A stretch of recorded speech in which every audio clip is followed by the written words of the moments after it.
My name is Rachel Calloway. I am 32 years old. And I want you to understand something before I say another word. I am not a bitter woman. I am not the kind of person who nurses grudges like a glass of wine at midnight. I am not dramatic, not fragile, not difficult. I know this because the people who love me, the real ones, the ones who chose me without agenda, have told me so, plainly and without conditions. I am telling you this because by the time I finish this story, someone in your life is going to remind you of my family. And when that happens, I want you to already know that the woman you just spent all this time with is not the problem. It started on Easter Sunday. Not Mother's Day. Not Thanksgiving. Easter Sunday. Because in my family, every holiday is a performance, and the stage crew doesn't take holidays. Every gathering has a purpose beyond celebration. Every gathering is an opportunity for my mother to be admired, for my older sister Danielle to be praised, and for me to be quietly assigned whatever task the occasion required without anyone bothering to check whether I had agreed to it first. I had driven 45 minutes to my parents' house in Greenwood, Indiana, the kind of suburb that looks cheerful from the highway but feels suffocating the moment you pull into the driveway and recognize the silence between all those neat front lawns. I had brought 2 dishes. A homemade sweet potato casserole and a lemon pound cake I had baked at 7 in the morning because I knew, as I always knew, that if I showed up empty-handed, I would spend the entire afternoon fielding the kind of passive commentary that made me feel like I was 12 years old again and had forgotten my homework. My mother, Carolyn Calloway, met me at the door with a particular smile she reserved for moments when she wanted something and hadn't said so yet. Not cold, not warm, measured. The smile of a woman who had spent 40 years perfecting the art of asking for things without technically asking. "You look tired," she said as a greeting. Not hello. Not thank you for driving all this way. Not that casserole smells incredible. Just, you look tired. Which in Carolyn's language meant, I have already decided something about you today, and you should prepare yourself accordingly. I told her I was fine. I carried my dishes into the kitchen, set them on the counter beside a hand the size of a small dog, and began looking for a place to put my coat. My father, Dennis Calloway, was in the living room watching a pregame something or other with my brother-in-law Craig, who had the deep, permanent expression of a man who had long ago surrendered to the current of his life and simply decided to float. Craig was harmless. Craig was also useless in the way that men in this family were permitted to be useless, quietly, without criticism, and with a beer always close at hand. My niece Bria, age 6, ran into my legs and grabbed me around the knees. I picked her up, and she smelled like syrup and the particular sweetness of small children who have been running around all morning. My nephew Marcus, age 4, was sitting in the corner of the dining room building something out of blocks with the intense focus of a person who had not yet learned that the world was going to keep interrupting him. I love those kids. I want you to understand that part clearly. I loved them the way you love things that had nothing to do with the damage around them. Bria and Marcus were not the problem. They never were. Danielle appeared from the hallway 15 minutes after I arrived.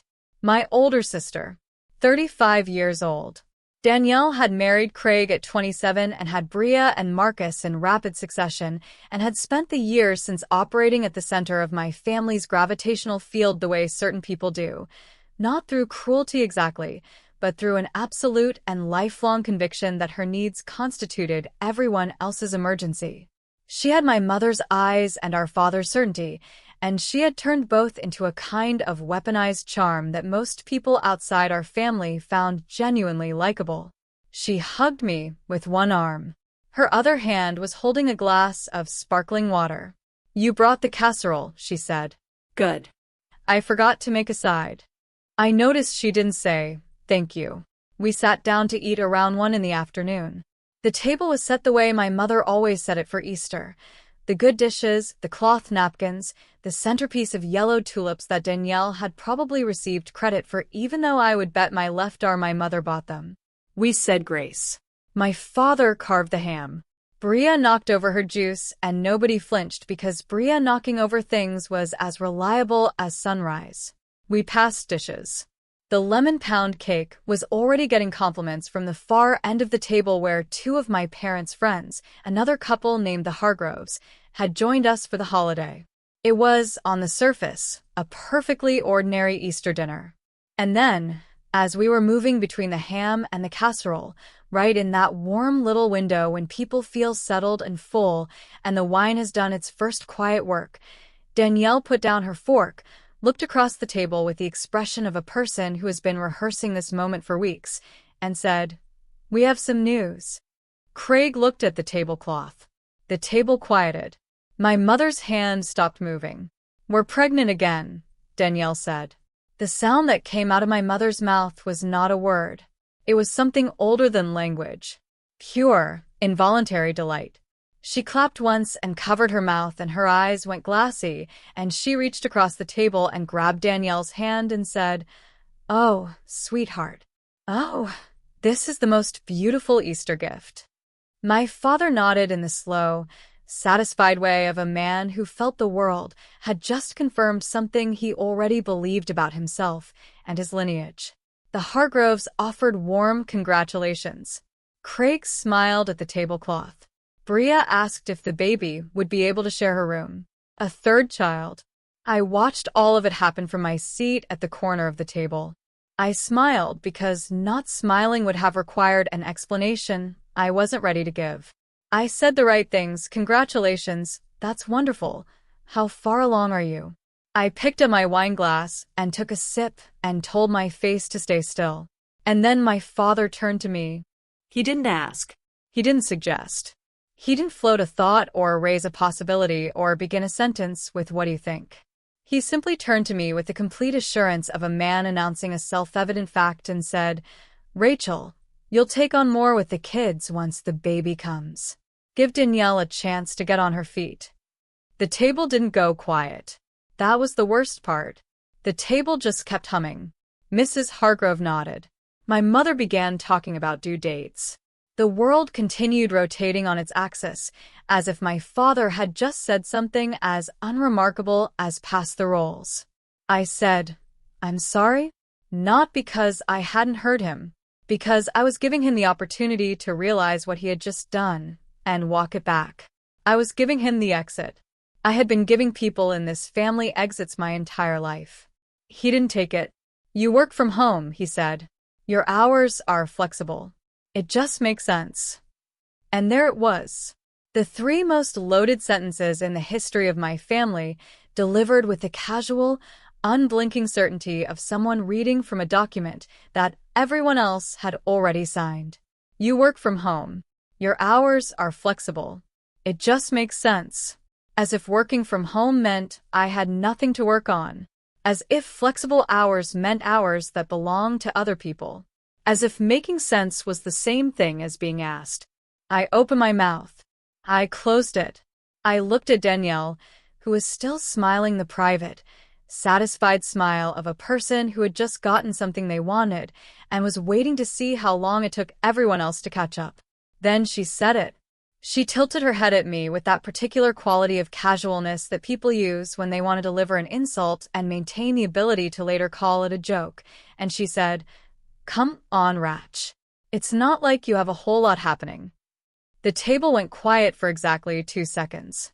Then my mother laughed and said, "Danielle." But the laugh was not a correction. The laugh was the sound of a woman who agreed with what had been said and wanted credit for the pretense of objecting. 2 seconds. That was all the grace I was given before my father cleared his throat and moved on to dessert, and the conversation flowed back into celebration, and nobody looked at me, and nobody asked me anything, and nobody seemed to register the fact that they had just used my life as a solution to a problem I had never created. I sat at that table for another 40 minutes. I ate the lemon pound cake I had baked at 7 that morning. I watched Bria ask for seconds. I listened to the Hargroves tell a story about their daughter's new house in Columbus. I nodded. I refilled my water glass. I folded my napkin into a neat rectangle and placed it beside my plate. And then I stood up, said I had an early morning, thanked my mother for dinner, kissed both kids on the top of their heads, and walked out of the house. Nobody stopped me. That, I would later understand, was the first mistake they made. I want to tell you about the drive home. Not just because it was when everything I'd been suppressing finally started moving, but because that 45-minute stretch of highway between my parents' house and my apartment in the city is the same road I've been driving since I got my license at 16, and every mile of it carries something. A memory. A version of me I thought I had left behind. A moment I told myself hadn't mattered as much as it did. The first 15 minutes, I didn't feel anything. That's the thing about shock that nobody tells you. It doesn't always arrive with shaking and tears. Sometimes it arrives as a flat, glassy nothing, as if your body has decided to pause the emotional processing while it figures out what category of experience this actually belongs to. I drove with both hands on the wheel and the radio off and the early evening light turning everything amber, and I felt absolutely nothing except for a dull, low thrumming behind my sternum that I couldn't quite name. It wasn't until I passed the exit for Greenwood Mall, the same mall where my mother had taken me shopping for school clothes every August until I was old enough to drive myself, that the first real thing surfaced. I remembered being 14, and desperate to go to a summer arts program at the community college. They offered a 6-week graphic design course that ran on Tuesday and Thursday afternoons, and I had found the flyer myself, filled out the application myself, and presented it to my parents at dinner with the specific energy of someone who has already decided this is happening and just needs the paperwork signed. The program was free. I just needed a ride twice a week. My mother had looked at the flyer and then looked at Danielle, who was 16 at the time and had cheerleading practice on Tuesdays and Thursdays, and said, "I don't think the schedule is going to work, honey." Danielle had said nothing. I hadn't gone. I remembered being 17 and applying to an art school in Chicago, not as my primary plan, just as a possibility, a door I wanted to see if I could open. I had worked on my portfolio for 3 months. 3 months of sketches and digital mock-ups and a personal statement I had revised so many times the pages were soft at the edges. I had hidden it all in a folder under my bed because I knew, with the instinctive knowledge that children of households like mine develop early, that if I mentioned it too soon my family would talk it down before it had a chance to become real. I submitted the application in January. I got in March. I told my mother that evening at dinner. I remember the exact way she set down her fork. I remember my father asking what the tuition was, and then saying we can't manage that without looking at me once. I remember Danielle saying, somewhat genuinely, "That's really cool, Ratch." And then my mother pivoting immediately to the fact that Danielle's prom dress alterations were due Friday, and had anyone called the seamstress. I didn't go to that school either. I went to the State University 40 minutes from home, where I studied business communications because it was practical, and because practical was the only currency my family accepted in exchange for not fighting about the future. I graduated with a 3.8 GPA and a design portfolio I built on my own time at night and on weekends, quietly without telling anyone, because I had learned that ambition announced too early in my family became someone else's reason to be inconvenienced. I got a job at a marketing firm downtown 3 weeks after graduation. Entry level. Long hours. Bad coffee. I was good at it. Not just competent, genuinely, naturally, effortlessly good at the visual thinking and brand strategy that the job required. Within 2 years, I was being pulled into senior meetings. Within 3, I was running campaigns independently. Within 4, I had a roster of freelance clients I was servicing on nights and weekends that was generating more income than my full-time salary. 3 years ago, I made the decision that had been forming in me since I was 14 years old, and my mother had looked at a flyer and decided Danielle's schedule was more important. I quit my job and went out on my own. I did not tell my family until it was already done.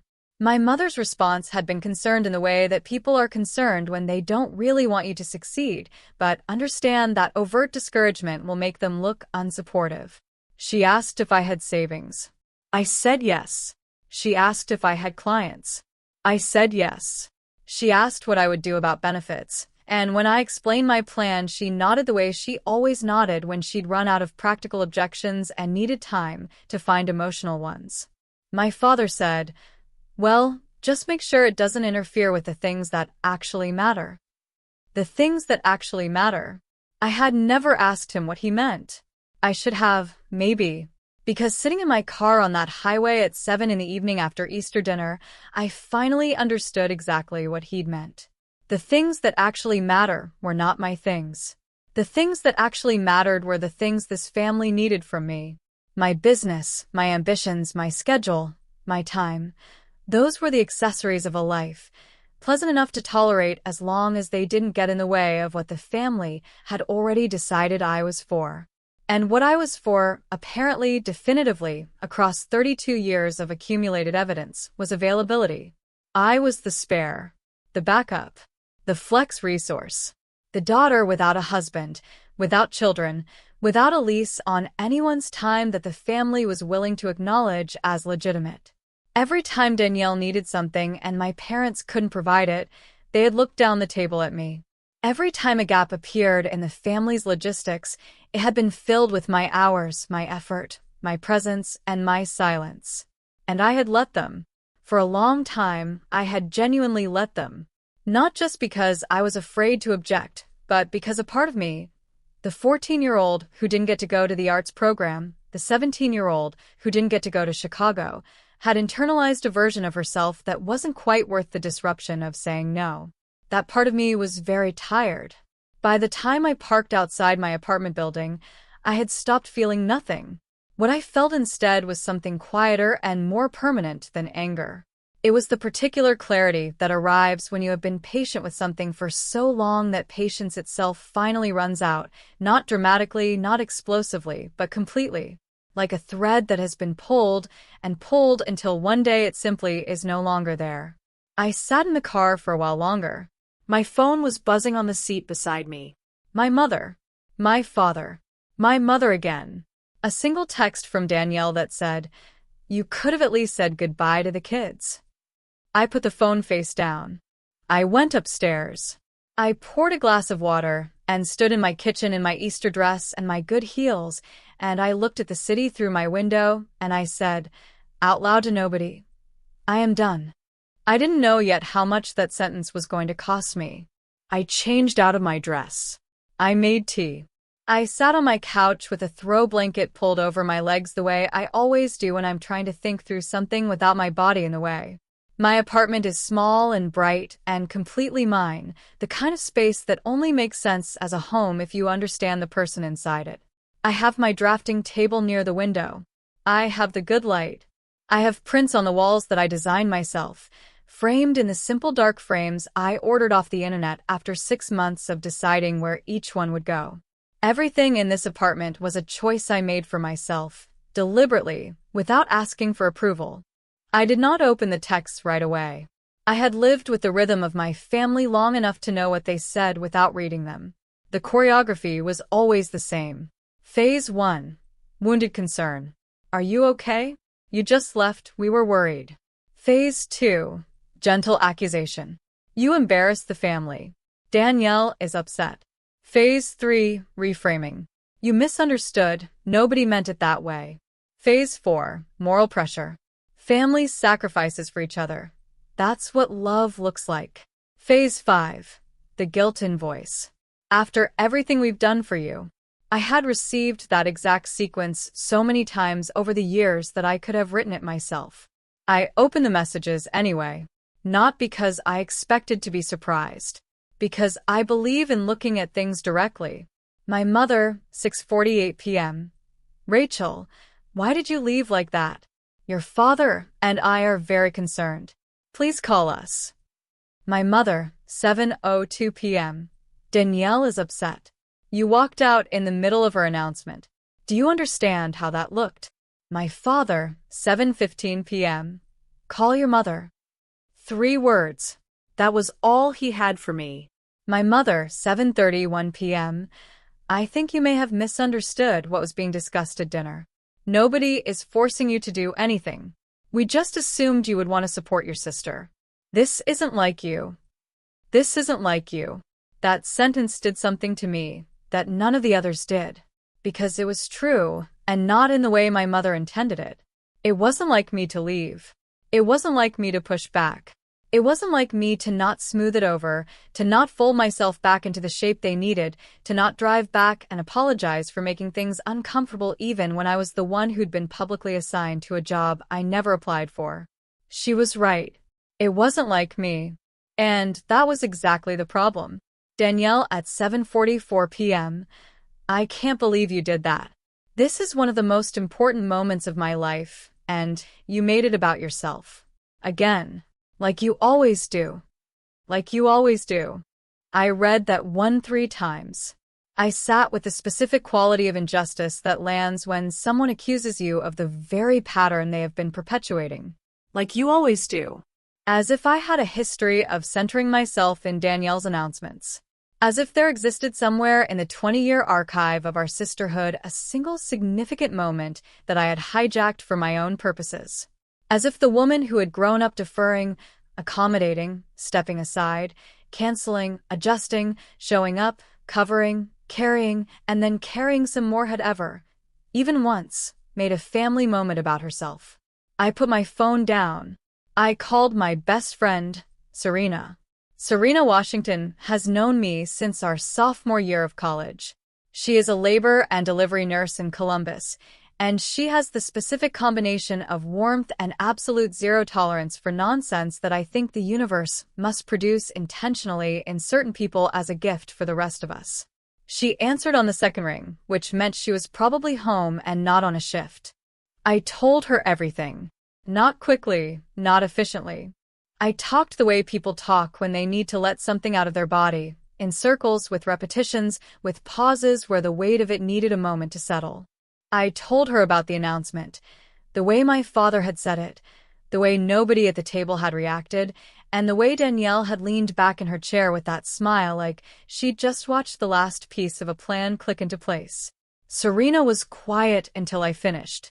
That's one of the things I love most about her. She doesn't perform reactions. She listens until the thing is done, and then she speaks. She said, "Rachel, they didn't assume you'd help. They decided. There's a difference, and they know there's a difference. That's why they did it in front of everybody. They needed witnesses, so that when you said no, you'd look like the one breaking something." I pulled my blanket tighter.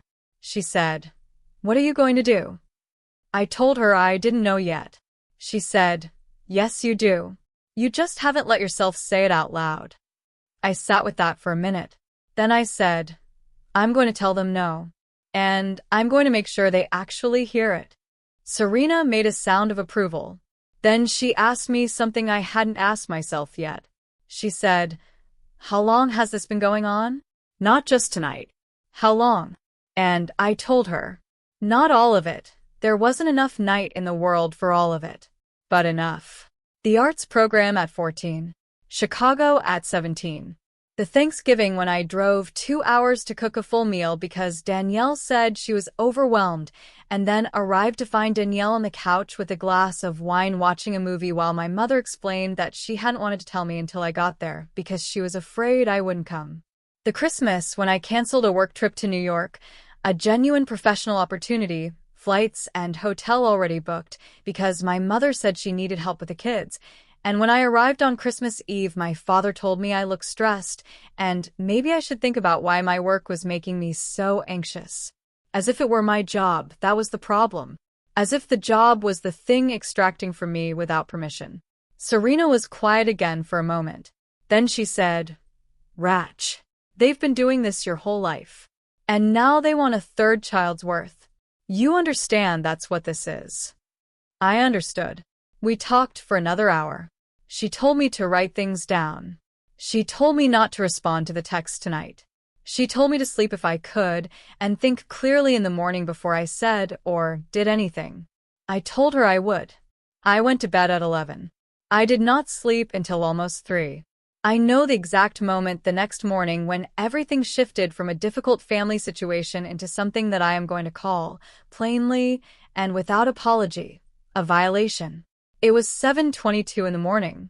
I was standing at my kitchen counter in an oversized sweatshirt and socks, waiting for my coffee maker to finish its cycle.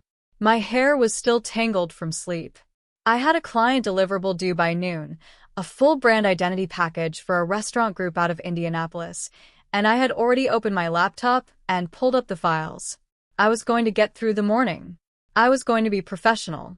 I was going to drink my coffee and do my work and figure out how to handle my family in a way that was measured and clear and didn't burn anything to the ground that didn't deserve to be burned. My phone lit up with a number I didn't recognize. Local area code. Indianapolis. 7:22 in the morning on the Monday after Easter. I answered it because I have a habit of answering unknown numbers during business hours. The nature of running your own business means that potential clients often come from unexpected directions, and I have missed things before by letting calls go to voicemail. Good morning. Is this Rachel Calloway? The voice was male. Calm. Professionally neutral in the way that voices are when the person on the other end has been specifically trained to deliver information without triggering the listener's nervous system before the listener even knows what the information is. Yes, I said. Ms. Calloway, this is Officer Brian Tate with the Indianapolis Metropolitan Police Department. We received a welfare check request regarding your whereabouts last night. Are you currently safe and at home? The coffee maker beeped. I stood in my kitchen, and I heard the word welfare check, and I heard my name in the same sentence as the Indianapolis Metropolitan Police Department, and for approximately 4 full seconds my brain simply refused to process what was happening. Not because it was impossible, because it was so specific, so deliberate, so perfectly engineered to land exactly the way it did, as a confirmation that something had gone very, very wrong. I said, I'm sorry, a welfare check. Officer Tate explained, patiently and carefully, that a family member had contacted the department the previous evening with concerns about my well-being. He said the reporting party had indicated that I had left a family gathering in a distressed state, had been unreachable since, and that they had reason to believe I might be in emotional crisis. Emotional crisis. Those 2 words. I gripped the edge of the counter. I asked him who had filed the report. He said he wasn't at liberty to give identifying details, but that it had been apparent. My mother. I asked him what specifically she had said. He paused in a way that told me he was choosing his words. He told me that the report had described me as emotionally volatile, that I had stormed out without warning, that I had a history of isolating under stress, and that the family was concerned about my mental stability. Mentally unstable. That was the phrase my mother had used. Not missing. Not hurt. Not unreachable because she'd crossed a line and I needed space. Mentally unstable. Emotionally volatile. History of isolating. I want you to sit with that for a moment, because I need you to understand what she did. She didn't just call the police because she was worried. She didn't stumble into a welfare check out of genuine, unmediated love. She built a case. She crafted a narrative. She chose specific language, volatile, unstable, history, language that carried implications, that put a label on me, that created an official record somewhere in the database of the Indianapolis Metropolitan Police Department that Rachel Calloway, age 32, had a history of emotional instability. Because I left Easter dinner. Because I refused to be assigned. Officer Tate asked me if I was safe. I told him I was perfectly fine.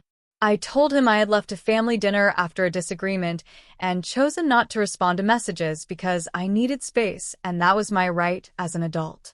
He asked if anyone had threatened me or if I had any concerns about my physical safety. I told him no.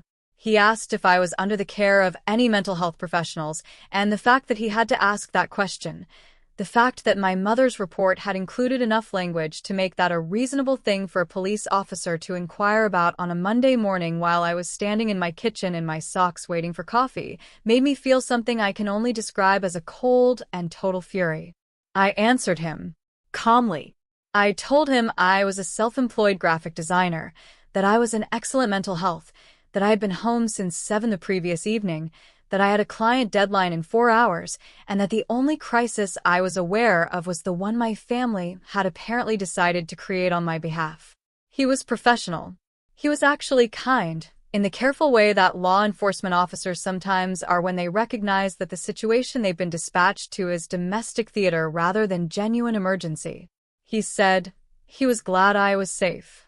He said he would update the report to reflect that I was home and well.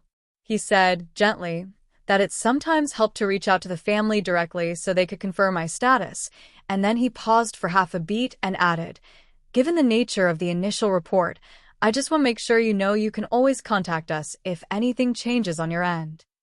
Given the nature of the initial report, he was telling me something in the space between the words. He was telling me that what he'd been handed didn't entirely add up. He was a professional doing his job, and he was doing it with integrity, and I will not drag him into my family's mess by saying otherwise. But the pause was real. The half-beat was real. And when I thanked him and hung up the phone, I stood in my kitchen for a long time before I moved. I looked at my laptop, at the brand identity files open on the screen, at the coffee going cold beside the machine. I picked up my phone, and I looked at the messages from my mother. The ones she'd sent last night in the caring, wounded tones of a woman who was simply worried about her daughter. The ones she'd sent this morning, 3 of them already since 7 a.m., saying, "Are you okay? Please answer me. I'm so scared." And then I looked at the timestamp on the welfare check request that Officer Tate had referenced, which he'd mentioned in passing, filed at 11:47 p.m. the previous night. 11:47. While I was asleep in my bed, while she was sending me texts about being scared, she was also picking up the phone and telling the police I was mentally unstable. Both things. Simultaneously.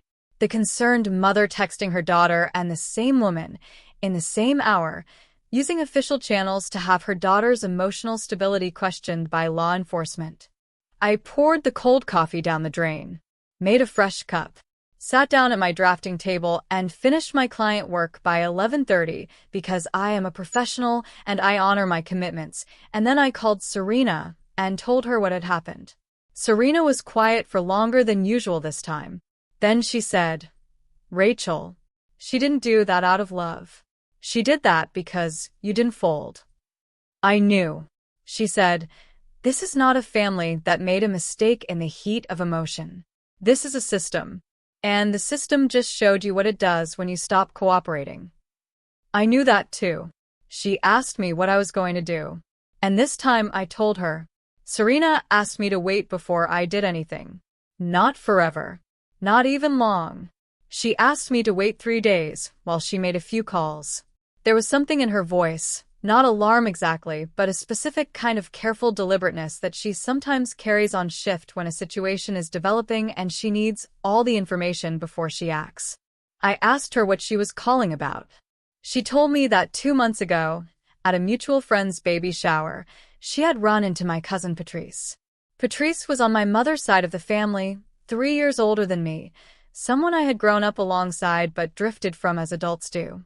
Serena had been talking to Patrice the way you do at events like that, warmly, superficially, catching up on lives briefly before moving on to the next conversation.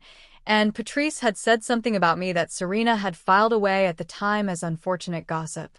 She hadn't told me because she hadn't wanted to hurt me over something secondhand and speculative. She told me now. Patrice had said at that baby shower 2 months ago that the family had been talking about me. That Danielle had been telling people, relatives, family, friends, people in the social circle my parents occupied and cared about, that I was lost. That I had never really figured out what I wanted. That I worked from home because real jobs were too stressful for Rachel. That my freelance business was something I called work, but wasn't really. That because I had no husband, no children, no mortgage, no visible markers of a life that the family recognized as serious, I was, as Danielle had apparently put it in multiple conversations over multiple months, basically available. Basically available. Not generous. Not supportive. Not a loving family member who might choose to help. Available. Like a resource. Like a room in a building that nobody lives in. Like a hand that exists to be put to use. Serena said, she'd been telling people this for at least a year before Easter dinner. Maybe longer. Which means what happened at that table wasn't a spontaneous decision, Rachel. Your parents didn't just make an assumption in the moment. They'd been told, repeatedly, by Danielle, that you were available. They came to that dinner having already planned this. The announcement was theater. The assignment was the actual agenda. I sat with that for a long moment. A year. At minimum.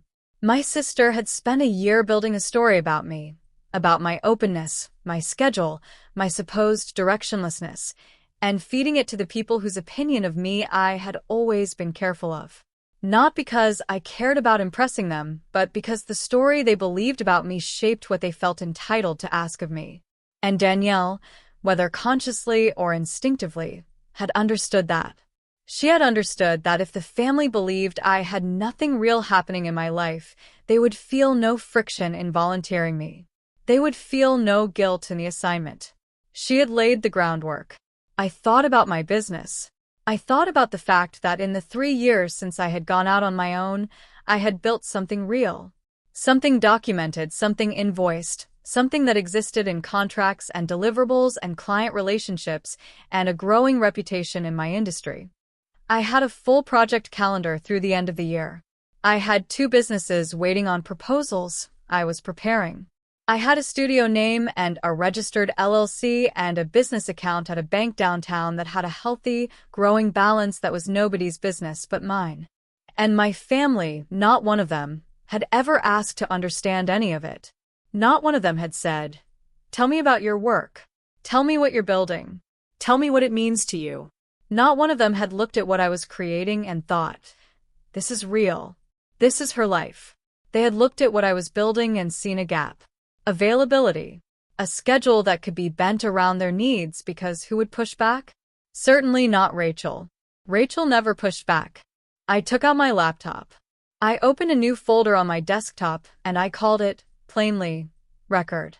I went through every text from the previous 24 hours and I took screenshots. My mother's concerned messages. My father's 3-word command. Danielle's accusation that I had made her announcement about myself. The texts my mother had sent this morning while simultaneously filing a welfare check report. I put them all in the folder. Then I went further back. I had texts going back years on this phone. I pulled every message that I now read differently. Every message where the gap between the caring tone and the controlling substance was visible in ways I hadn't let myself name before. It took most of the afternoon. By the time Serena called back at the end of the day, I had a clearer picture of the thing I had been living inside than I had ever allowed myself to construct. "Okay," Serena said. "Here's what I think you should do." She walked me through it methodically. Not frantically. Not dramatically. Step by step, in the careful voice she used when she was guiding someone through something that mattered. She said, "First, do not respond to any messages yet. Let the silence continue. It will make them anxious, and when anxious people are anxious, they reveal themselves more fully than they mean to." She said, "Second, document everything going forward." Not because I was planning to take legal action, though she did note quietly that the welfare check report was worth being aware of from a paper trail perspective, but because people who operate through manipulation depend on others' uncertain memory. Documentation gave me permanence. She said, "Third, I needed to think about what I actually wanted from this. Not what I wanted to say, not what I wanted them to understand, but what concrete change I was asking for. What did the future look like if things were different?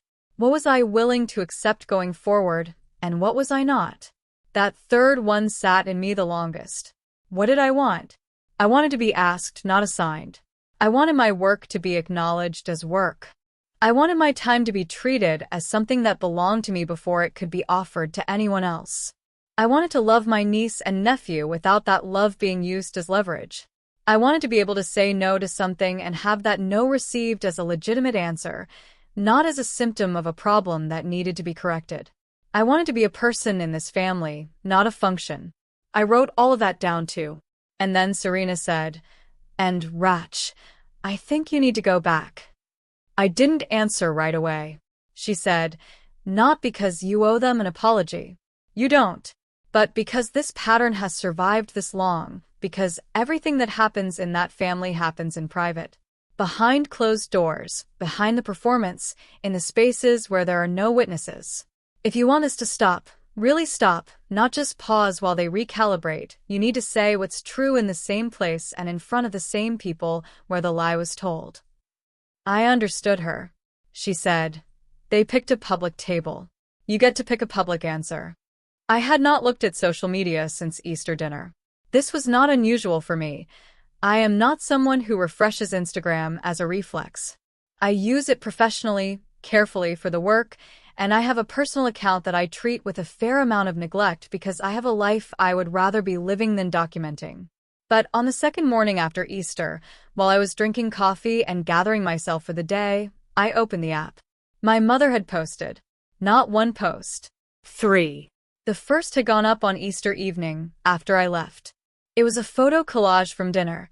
The table set beautifully, the ham, the tulips, the kids with their Easter baskets in the backyard, Craig pretending to find an egg he'd clearly staged, my mother and father side by side on the back porch with their arms around each other in the golden afternoon light.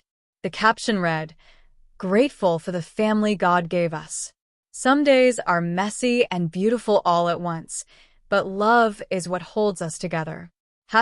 #Easter, #family, #bless." I was not in a single photograph. Not one. I had been at that dinner for over an hour. I had brought 2 dishes. I had picked up Bria and held her, and talked to Marcus about his blocks and sat at that table and smiled and eaten and participated in every element of that gathering. And in 17 photographs, not one of them included me. That was not an accident. The second post had gone up that evening, around 9 p.m. It was a photo of Danielle, glowing and round-faced and genuinely beautiful in the way that pregnant women sometimes are when they are well-loved and well-fed and confident in their position at the center of everyone's attention. My mother had written, "Our family is growing again, and my heart is so full. Danielle, you are a gift, and this baby is already so loved. Family is everything." Dozens of comments. Hearts and congratulations and friends from my mother's church and neighbors and extended family, all chiming in with the warmth that announcements like this reliably generate. The third post had gone up this morning, just a few hours ago. It was a single photo of my mother, taken in her kitchen, soft morning light, coffee mug in hand, the expression of a woman who is performing quiet contemplation for the camera with the same dedication she brought to every other performance in her life. The caption read, "Praying for peace and understanding in my family today. I love all my children more than they will ever know.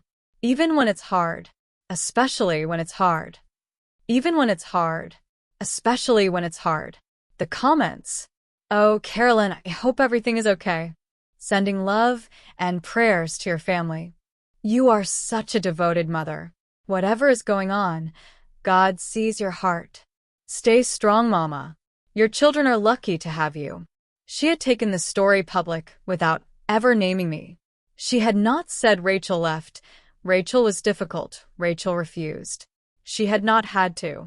She had simply posted the language of a beleaguered, loving mother navigating something painful, and let the audience fill in the rest. And the audience, the neighbors, the church friends, the extended family, the women from her book club, had filled it in exactly as she intended. I read the comments until my chest was tight. I thought about Officer Tate, about the phrase "mentally unstable" entered into a report in the early hours of the previous morning. I thought about Danielle, who had been telling people for a year that I was basically available. I thought about my father's declarative sentence at the Easter table and the way nobody had flinched. I thought about the arts program at 14 and the school in Chicago at 17 and every canceled plan and every missed opportunity and every moment I had swallowed my own needs because the alternative was being called selfish by people who had never once turned that same lens on themselves. I closed the app. I went to my drafting table. I opened my laptop. I looked at the folder I had labeled record. Then I opened a new document, and I began to write down exactly what I wanted to say. Not to my mother, not to Danielle, Not to my father or Craig or the Hargroves or anyone in particular. I wrote it for myself first. Every true thing, in order in the clearest language I could find. Because I knew what was coming. I knew I was going to go back. I knew there was going to be a conversation and it was going to be hard and it was going to happen in front of people and some of those people were going to be uncomfortable. I knew my mother was going to cry and my father was going to use his authority voice and Danielle was going to find some way to make herself the victim of a situation she had engineered. And I needed to be so clear, so rooted, so absolutely certain of what was true that none of it could move me. By the time I was done writing, I had 4 single-space pages. I read them once. I folded the document. I put on coffee. Then I called my mother. Not to apologize. Not to soften. To tell her that I was coming over on Saturday, that there were things I needed to say, and that I expected the conversation to happen in front of the family. My mother said, "Rachel, I think it would be better if we kept this between us." I said, "Mom, it wasn't kept between us on Easter Sunday." She went quiet. I told her I would be there at noon. I hung up. The drive to Greenwood on Saturday was 51 minutes because I took a wrong turn and didn't correct it for several miles because some part of me was still having the argument in my head that another part of me had already settled. That's the thing about returning to a family that has held a version of you since childhood. Even when you are certain of your own ground, the road there still carries the old gravity. I had chosen what to wear with the same deliberateness I brought to client presentations. Dark jeans, a white button-down shirt with the sleeves rolled to the elbow, simple earrings, my good leather jacket. Nothing aggressive, nothing submissive. Just a woman dressed for a serious conversation who wanted to be taken seriously. In my bag, I had printed 3 things. The first was a 1-page summary of my current business. Not a full portfolio, not financial records. I wasn't there to justify myself. Just enough. Client count, active contracts, the most recent project I had completed. Simple, clean, factual. My work made tangible. The second was a screenshot printout of Officer Tate's call log, which I had requested and received from the non-emergency line in a brief follow-up call I had made to the department on Thursday to document the interaction on my end. The third was the social media posts. All 3 of them, with timestamps. I want to be clear about something. I was not going to my parents' house to wage a legal battle or to shame my family publicly or to destroy anything. I was going because the truth had been replaced with a performance in that house for a very long time, and the only way to end a performance is to bring the actual truth into the same room and refuse to leave until it's been acknowledged. I pulled into the driveway at 12:04 p.m. There were 2 cars I didn't recognize parked along the street. My stomach registered that before my brain did. Extra cars, which meant extra people, which meant that my mother had either invited witnesses to outnumber me, or that relatives from the previous weekend had extended their visit. Either way, the audience was larger than I had anticipated. My father answered the door. He looked at me the way he sometimes looked at things he wasn't sure were safe to touch. There was something in his expression that was neither cold nor welcoming, just a kind of braced stillness, like a man who has been told a storm was coming and has chosen, for reasons of pride, not to take shelter. "Rachel," he said. "Dad," I said. He stepped aside. I walked in. The house smelled the same. Coffee and my mother's floral perfume and something savory from the kitchen. It always smelled the same. 32 years of walking into this smell and calibrating myself accordingly, filing down whatever rough edges might cause friction, making myself easier than I actually was. My mother was in the living room. She stood when she heard me come in, and the expression on her face was the most complicated thing I had ever seen her produce.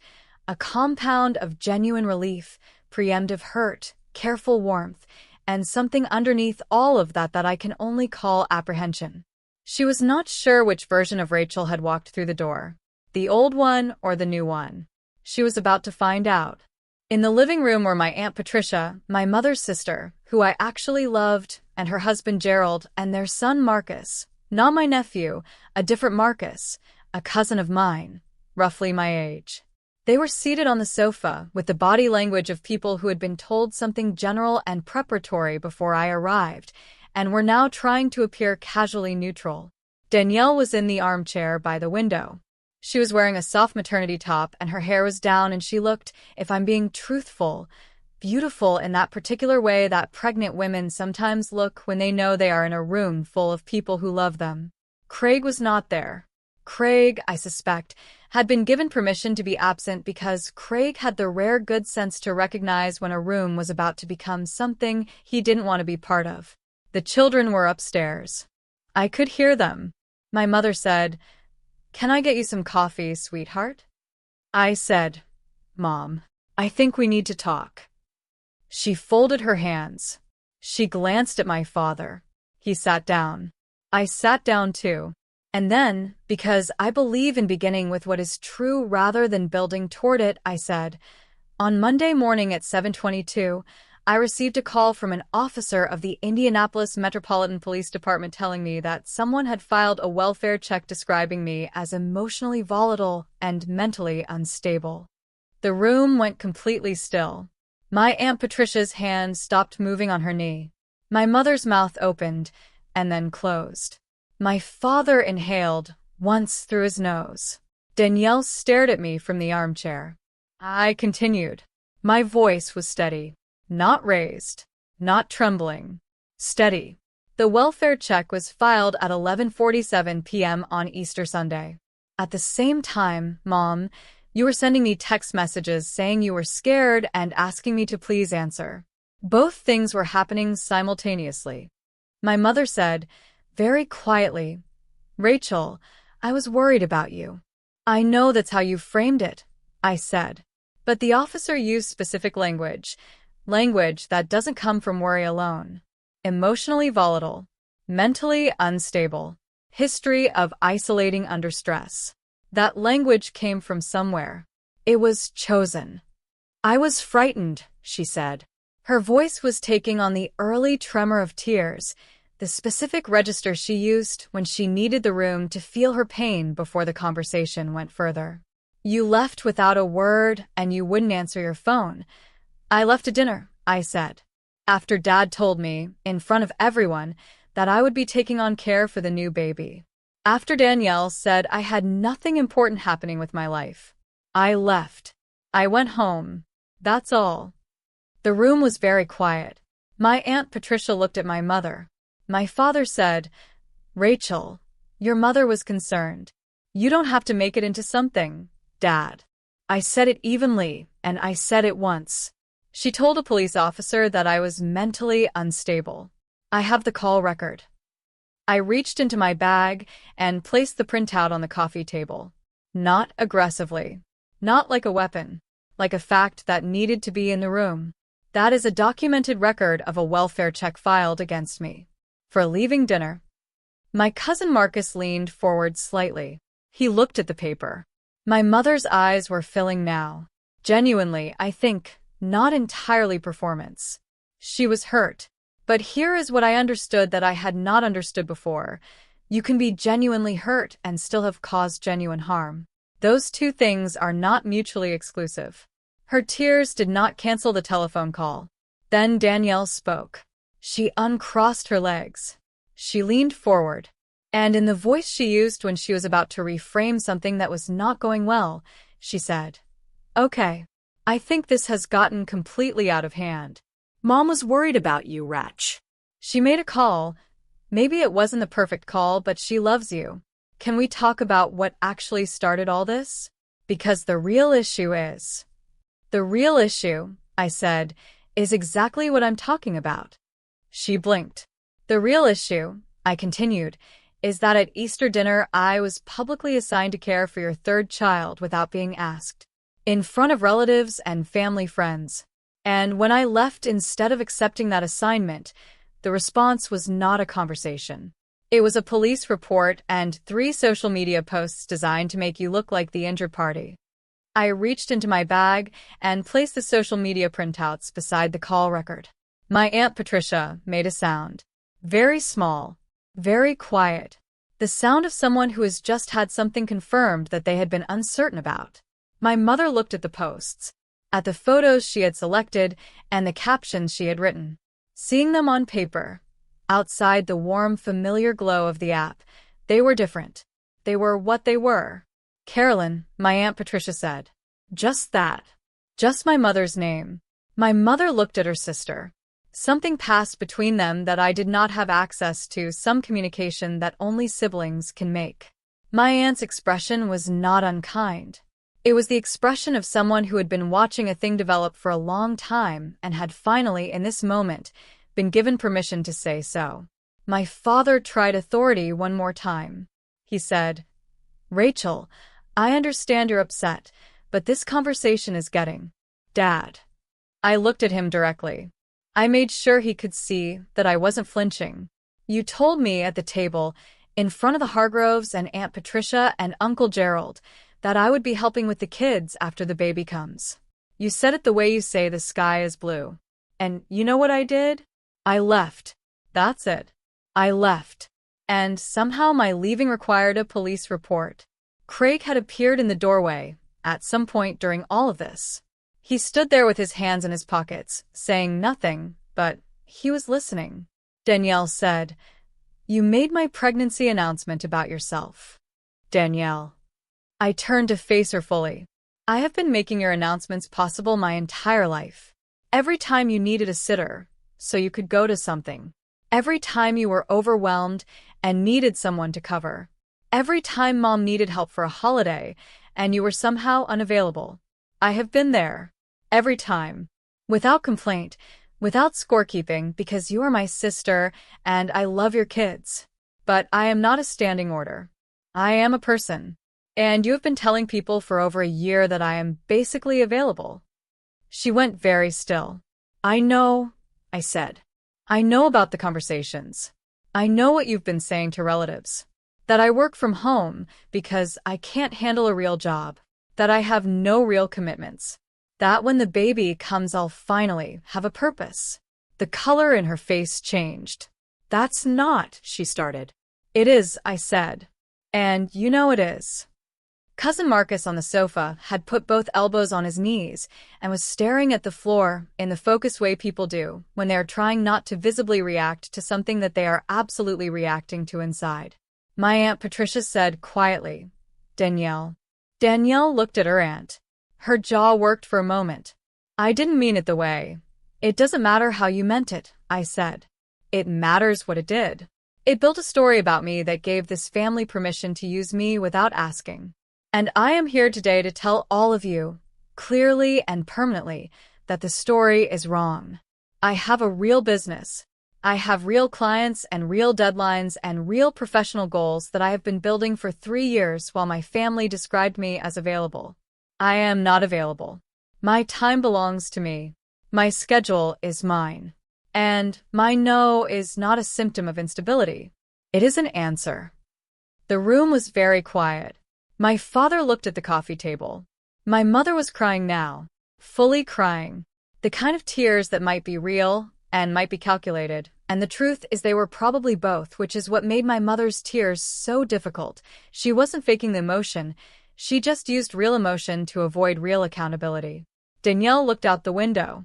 It was Craig, of all people, who spoke first.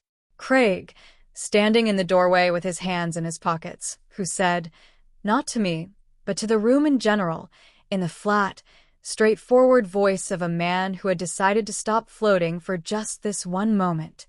"She's right. We didn't ask her. We should have asked her." Danielle turned and looked at her husband like he had just poured cold water on her. He met her eyes, held them, looked away. "Let me tell you what my sister did next. Because this is the part of the story I have thought about the longest. This is the part that tells you everything you need to know about what kind of person someone is. Not the part where they are comfortable and celebrated and surrounded by people who confirm their version of reality, but the part where that version cracks and they are forced, in front of witnesses, to respond to the truth." Danielle cried. But not the way my mother cried. My mother's tears were the tears of someone who had been caught, but still hoped to be forgiven. Danielle's tears were different. They were the tears of fury. The wet eyes of someone who was enraged that the conversation had not gone the direction she needed it to go, who had believed, until approximately 3 minutes ago, that she was going to be able to manage this the way she had always managed my objections, by redirecting, by reframing, by turning it back into a conversation about her feelings until I got tired enough to let it go. She had not accounted for documentation. She had not accounted for Craig. She had not accounted for her Aunt Patricia sitting 12 feet away with the quiet expression of someone who had just had a much longer-standing suspicion confirmed. She said, through the tears, "I have been nothing but a good sister to you. I have always supported you. I shared my pregnancy announcement with the whole family, and instead of being happy for me, you made it about your feelings. And now you're sitting here humiliating me in front of everyone." "I'm not humiliating you," I said. "I'm telling the truth." "You are." Her voice went up.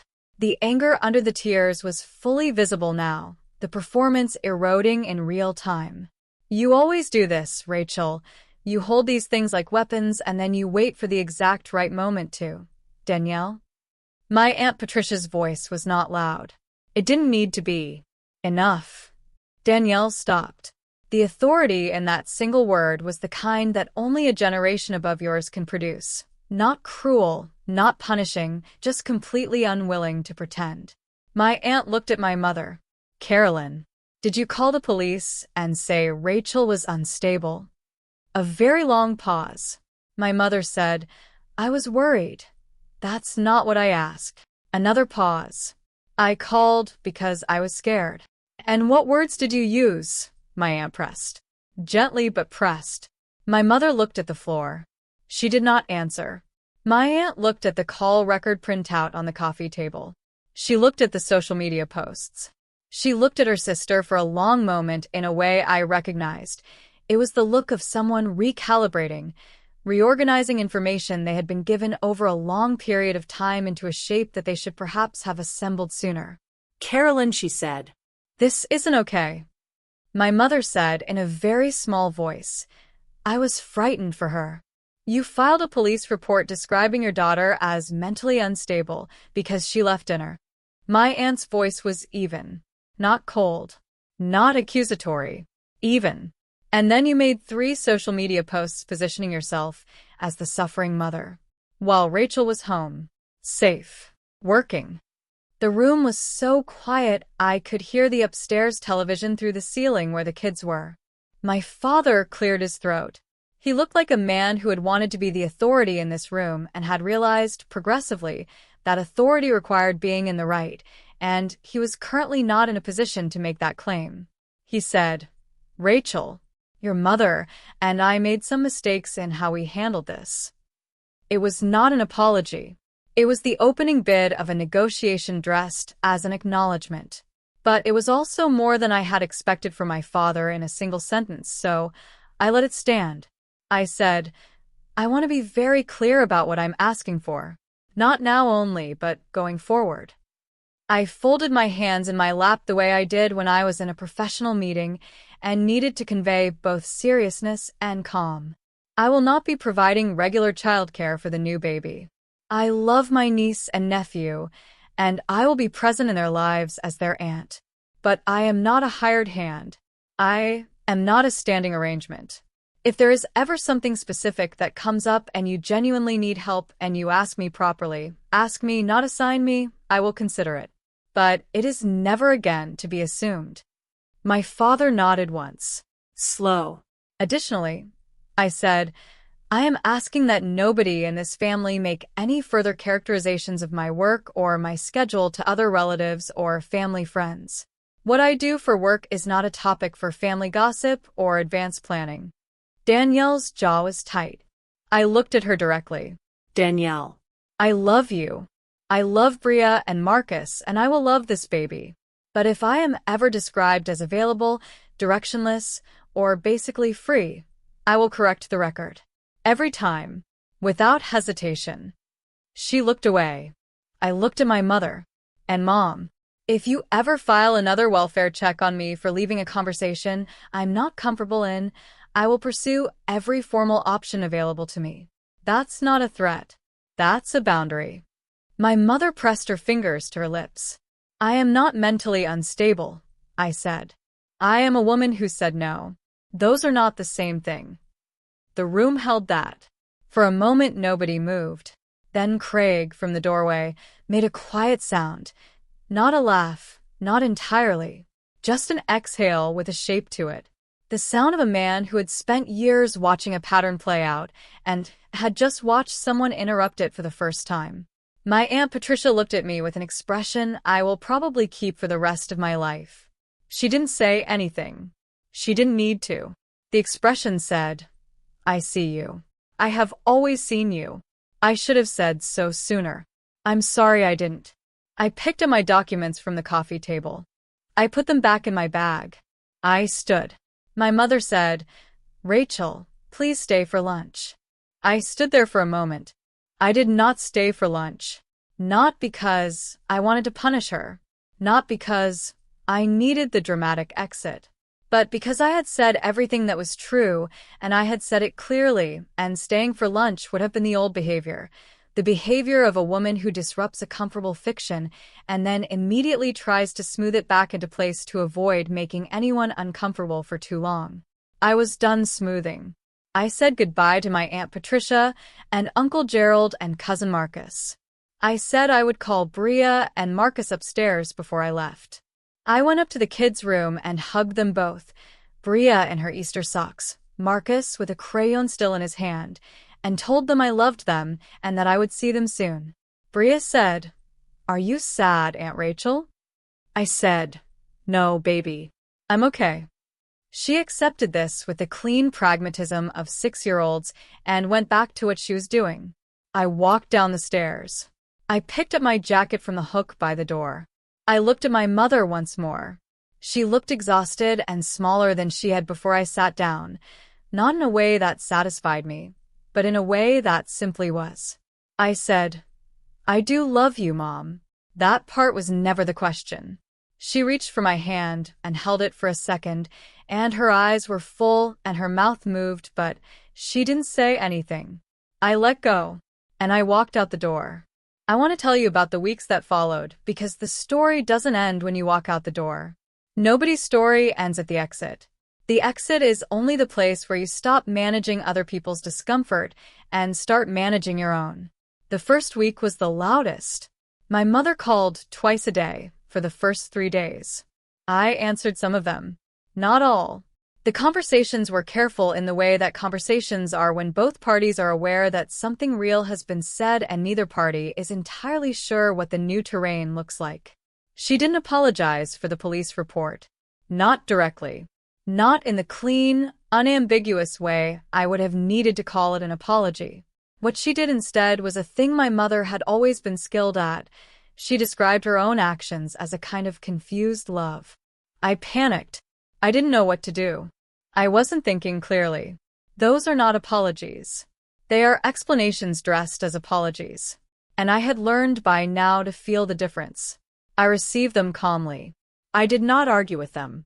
I did not perform the absolution she was hoping would come at the end of them. When the call was over, I said, I love you, and I hung up. My father called once, on a Thursday. He said, Rachel, I think your mother and I owe you a better conversation than what happened on Saturday. I said I agreed. We scheduled a dinner for the following month. Danielle did not call. This was not a surprise. Danielle had been exposed in a way that her particular kind of pride found very difficult to survive, not because she had done something she hadn't known was wrong. I believe, honestly, that she had understood on some level what she was doing. But because the exposure had happened in front of family who had not confirmed her version of events. In front of Craig, who had stepped out of his usual neutrality for one sentence that mattered. In front of her aunt, who she respected. She had walked into that Saturday expecting the old Rachel, the Rachel who made herself small and swallowed the truth to keep the peace, and she had encountered someone else entirely. She needed time to reorganize around that. 3 weeks after Easter, Patrice texted me out of the blue. A simple message. Heard a little about what went down. For what it's worth, I've always thought you worked harder than they gave you credit for. Take care of yourself. I stared at that text for a while. Then I wrote back, "Thank you. That means more than you know." Serena came to visit at the end of April. She stayed for a weekend and we cooked and worked on a puzzle and watched 2 movies and talked the way we always talk, without armor, without management, without the background noise of someone else's need crowding the edges of the conversation. On Sunday morning over coffee, she said, "How does it feel?" I thought about it. "Quieter," I said. "It feels quieter." She nodded. "That's the sound of not carrying things that weren't yours." In May, I launched my studio. I had been building toward it for 2 years, and it went live on a Tuesday morning with a website and a proper brand identity that I had designed myself and a portfolio I was genuinely proud of. The response was immediate. I had 3 inquiries in the first week, 2 of which converted into real projects. An Indianapolis magazine did a small feature on me as part of a piece about local creative entrepreneurs. My Aunt Patricia shared it on social media with a comment that said, "So proud of my niece. This girl has always been extraordinary." My mother commented underneath it with a single red heart. I looked at that heart for a long time. I understood it. The heart was real. The pride in it was real, I think, in the way that parents sometimes feel pride as a separate thing from acknowledgement. They can feel it without understanding why they failed to express it when it would have cost less. The heart was an attempt. It was small. It was too late in some ways, and just in time in others. I liked the comment. That small act felt more complicated and more important than anything I could have said in response. A month later, my father and I had that dinner. Just the 2 of us, at a restaurant in downtown Indianapolis, a nice one, the kind of place he went when he wanted to signal that something mattered. He was more careful than I had ever known him to be. He asked about the business. He asked actual questions, specific ones, about what I was building and how it was going. He listened to the answers. He didn't redirect. He didn't minimize. He sat across from me like a man who had, somewhere in the weeks between Easter and now, done some quiet internal work and was trying to show me the results. At the end of dinner, he said, "I shouldn't have said it that way. At the table. I want you to know I understand that." It was not a full apology, but it was something my father's particular construction of pride rarely produced, and I recognized it for what it was, a man moving toward accountability in the only increments he currently had access to. I said, "I know, Dad." We drove home in separate cars. Danielle reached out 6 weeks after Easter. Not to apologize, not exactly. She sent a long text that I read in full and read again. In it, she described the exhaustion of pregnancy, the fear of having a 3rd child, the stress of finances, the loneliness of feeling like nobody truly understood what she was managing. None of it was a direct apology. But woven through it, in a sentence near the end that I suspect cost her something to write, she said, "I also think I said some things about your work that were unfair. I think I was scared and I took it out on you because you were always the easiest person to take things out on. I don't think that's okay." She didn't say she was sorry, but she named what she did. That was its own kind of thing. I sat with it for 3 days. Then I called her. We talked for an hour, not about Easter directly, not in a post-mortem way, but about the future, about what it could look like, about her pregnancy and what she actually needed versus what she had tried to manufacture, about me and what I was willing to give freely because I wanted to, rather than what I was willing to give when coerced. It was an adult conversation, careful and real. At the end, she said, "I'm glad you didn't just disappear." I said, "I was never going to disappear. I just stopped pretending I was available. I want to tell you what I know now that I did not know before. Not wisdom, exactly.